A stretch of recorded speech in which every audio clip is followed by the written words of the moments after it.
Hello friends, welcome back to my channel শিলিপট। আজকে আমি তোমাদের সাথে শেয়ার করব একটা নিরামিষ রান্না। সেটা হলো পুঁই মিটুলি। এই পুঁই মিটুলিটা হলো পুঁই গাছের ফল।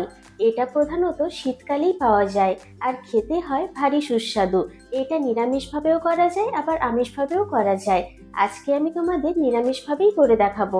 তো চলো দেখে নেওয়া যাক কি কি উপকরণ লাগছে এই পুঁই মিটুলিটা বানানোর জন্য। পুঁই মিটুলিটা বানানোর জন্য প্রথমে আমাদের লাগছে পুঁই মিটুলি। এই পুঁই মিটুলিটা এরকম সাইজের থেকে একটু বড় সাইজের বাজারে বিক্রি হয়। তো এটাকে আমি এরকম টুকরো করে কেটে নিয়েছি।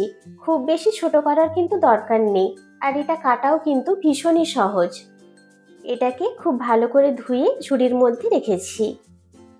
পুঁই মিটুলিটার সাথে কিছু সবজি লাগবে।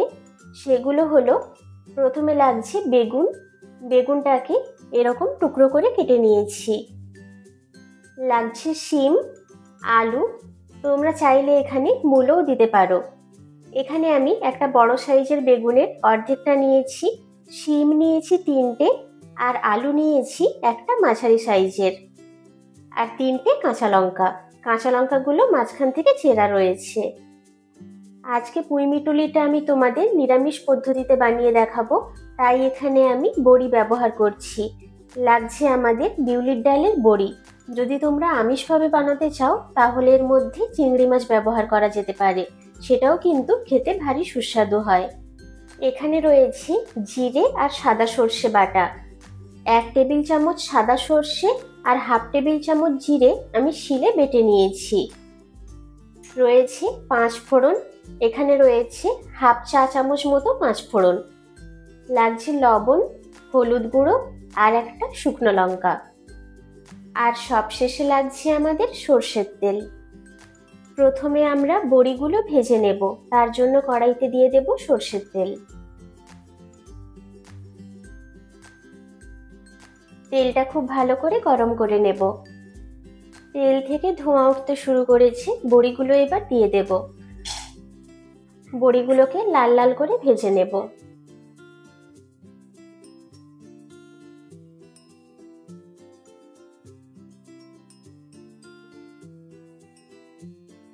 বড়িগুলো লাল লাল করে ভেজে নিয়েছি, এবার তুলে রাখবো।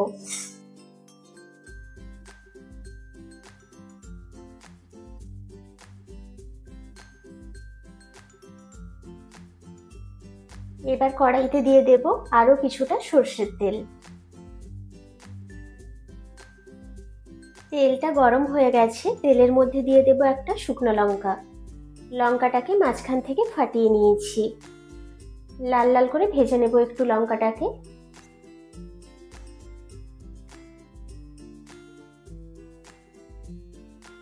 দিয়ে দেব এবার 5 ফোড়ন।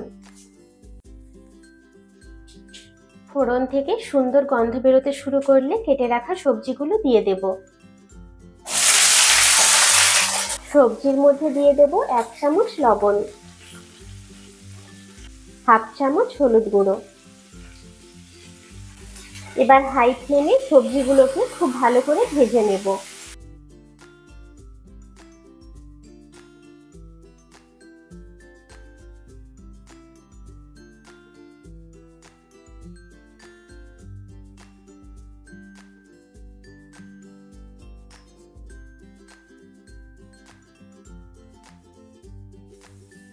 হাই ফ্লেমে 2 মিনিট সবজিগুলোকে লাল লাল করে ভেজে নিয়েছি। এবার দিয়ে দেব পুঁই মিটুলি।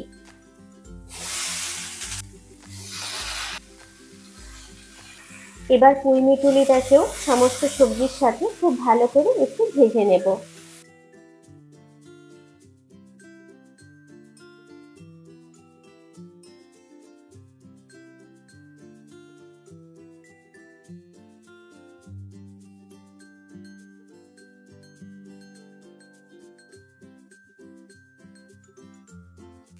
এবার গ্যাসের ফ্লেমটাকে মিডিয়ামে রেখে একটা ঢাকনা লাগিয়ে দেব। তাহলে সমস্ত সবজি এবং পুঁই মিটুলিটা খুব ভালো করে ভাজাও হয়ে যাবে আর কষানোও হয়ে যাবে।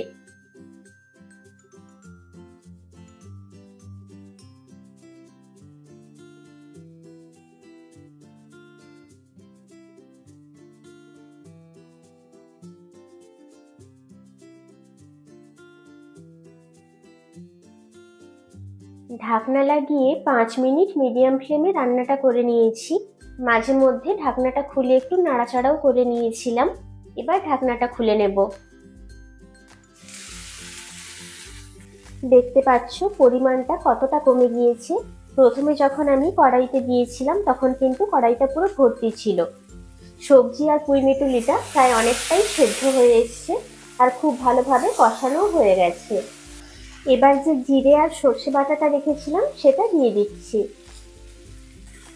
খুব ভালো করে আরেকবার মিশিয়ে নেব।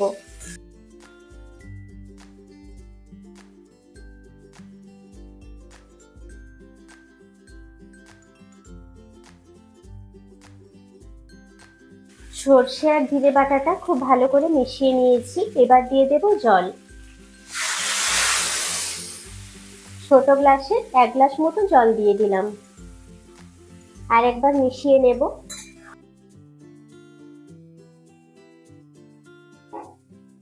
সবজির সাথে আমি যেহেতু লবণ দিয়েছিলাম আর সর্ষেটাও বাটার সময় কিছুটা লবণ দিয়েই বেটেছিলাম, তাই আর লবণ অ্যাড করছি না।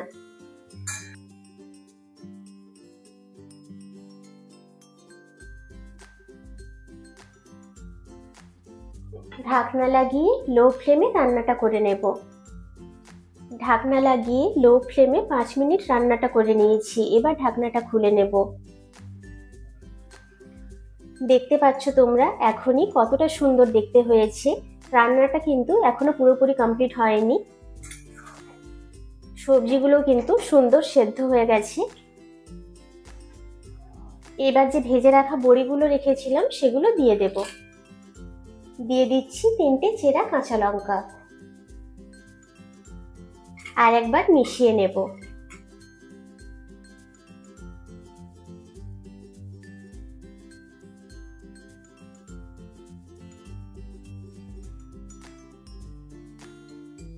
ঢাকনা লাগিয়ে আরো 2 মিনিট রান্নাটা করে নেব।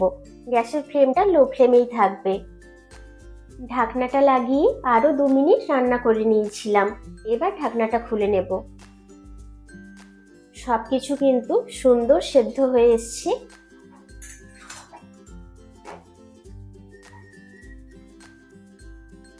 টেক্সচারটাও একদম পারফেক্ট হয়েছে। এটা কিন্তু এরকম মাখো মাখো টাইপেরই হয়। তো চলো এবার এটাকে সার্ভ করে দেখাচ্ছি।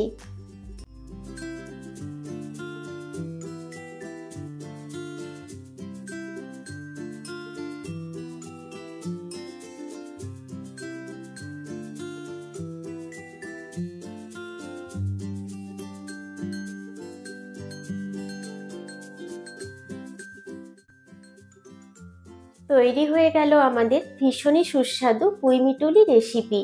যে কোনো নিরামিষ দিনে তোমরা কিন্তু ভাতের সাথে এই রেসিপিটা অবশ্যই ট্রাই করতে পারো। গরম গরম ভাতের সাথে পাতলা ডাল, এই পুঁই মিটুলি আর 1 টুকরো লেবু জাস্ট জমে যায়। এই রেসিপিটা যদি তোমাদের ভালো লেগে থাকে তাহলে কিন্তু লাইক, শেয়ার আর কমেন্ট করতে একদম ভুলো না।